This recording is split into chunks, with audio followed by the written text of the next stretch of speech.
రాష్ట్రంలో పోలింగ్ జరిగిన తీరుపై ముఖ్యమంత్రి చంద్రబాబు నాయుడు తీవ్ర అసంతృప్తి వ్యక్తం చేశారు. ప్రధాని మోడీ, తెలంగాణ సీఎం కేసీఆర్, వైసీపీ అధినేత జగన్ కలిసి ఎన్నికల్లో హింస సృష్టించారని ఆరోపించారు. సర్వశక్తులు వడ్డీ అరాచకం సృష్టించారని మండిపడ్డారు. చివరికి ప్రజాస్వామ్యాన్ని అపహాస్యం చేశారని ఆగ్రహం వ్యక్తం చేశారు. ఇది ప్రజాస్వామ్యాన్ని పరిరక్షించే ఉద్యమం. మామూలు వ్యక్తులు శక్తులు కాదు. పూర్తిగా government of India aided by Narendra Modi, ఇంకో పక్క రాష్ట్రమైన తెలంగాణ ప్రభుత్వం కేసీఆర్. మూడోది ఇక్కడ పోటీ చేసిన వ్యక్తి ఒక నేర చరిత్ర, కరుడుగట్టినటువంటి ఆర్థిక ఉగ్రవాది. ఇలాంటి వారితో పోరాడవలసిన అవసరం వచ్చింది.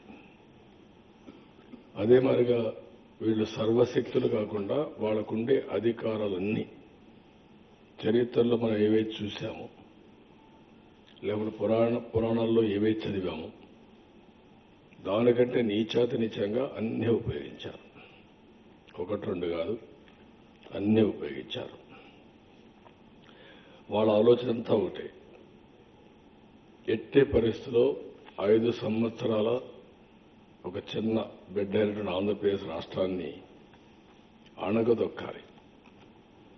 వాళ్లకు నన్ను అణగదొక్కితే రాష్ట్రాన్ని అణగదొక్కచ్చనే ఉద్దేశంతో ఎన్ని విధాల నాకు సహకరించేవాళ్ళు కానీ, ఈ రాష్ట్రంలో ఉండే వ్యక్తులు కానీ అందరి మీద అన్ని విధాల సర్వశక్తులు పడ్డారు.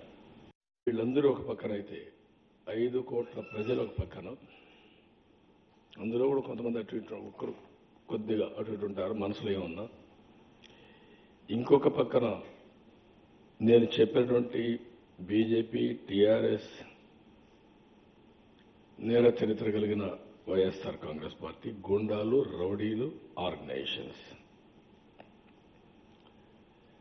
ప్రజల్ని ఎంత ఇబ్బందులు పెట్టాలనో అంత ఇబ్బందులు పెట్టారు. ఎన్ని విధాల బెదిరించాలనో అన్ని విధాలు బెదిరించారు. హింసాత్మక సంఘటనలు చేశారు.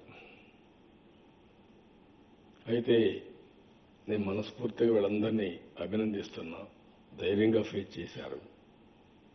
ఇది ఊరికే జరగదు, ఒక కుట్ర, ఒక పద్ధతి. ఉదయం నిద్రలేస్తానే ఈవీఎంస్ ఎక్కడా పనిచేయడం లేదు, 30-40%. ఒక భయంకరమైన వాతావరణం. ఈవీఎంలు ఏవి పని ఎక్కడ పోతే ఫస్ట్ హ్యాపీగా ఒక అర్ధగంట ఓటు వేసిన తర్వాత బయట వస్తానే ఇక్కడ పని చేయలేదు, అక్కడ పని చేయలేదు, ఇంకోటి పని చేయలేదు, ఏది పని చేయడం లేదు, గందరగోళంగా ఉంది అని ఒక భయంకరమైన వాతావరణం.